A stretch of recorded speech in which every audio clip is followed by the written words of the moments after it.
So I've mentioned in my channel description that back in the day, from around 2016, I was originally a part of the YT vlogging community. I'm going to have placed links for a small selection of the kinds of video vlogs that I'd originally set out making, including having had my hair shaved off for charity, attending somewhere in the city YouTube event, and travel vlogging.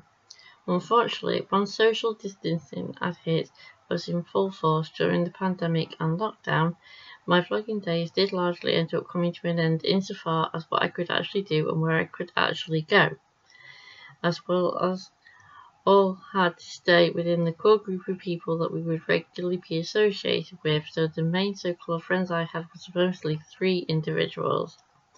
Whilst I do miss being a part of that community and being able to go out and still do all of those things, it is not the pandemic alone that is responsible for the changes that I've had to make in my life.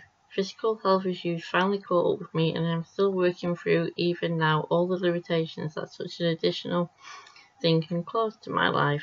My mobility isn't going to ever be the same as it had been to have been hurrying around foreign countries and various events anymore, which is sad, but ultimately the truth.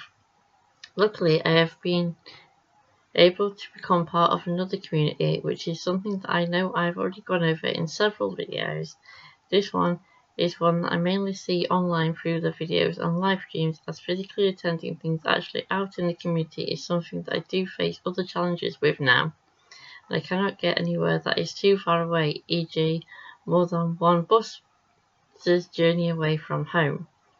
So I'd spent my time of my life having been lucky enough to have gone and visited places that go from hot like Tenerife to absolutely freezing like Stavanger and Alta in Norway, though sadly I did not get to see the Northern Lights.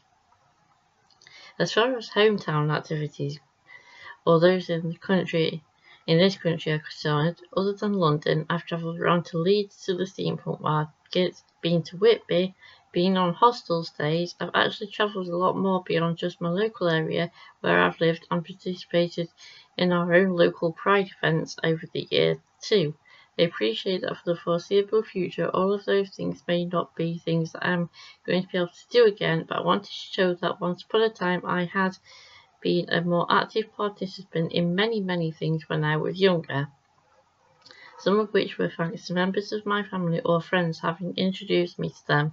If I'd never done reenactment, for example, I'd never have done steampunk, or met my good friend who I am unable to actually see all that much of now, as she lives over in Wales. In fact, there is a lot I owe to a lot of offline communities as well as online ones, steampunks, reenactors, peer support community groups, and especially those friends that I'd never have known without those groups too. So thank you for having ever included me. I appreciate you too, and I will see all of you in the next video. Bye for now.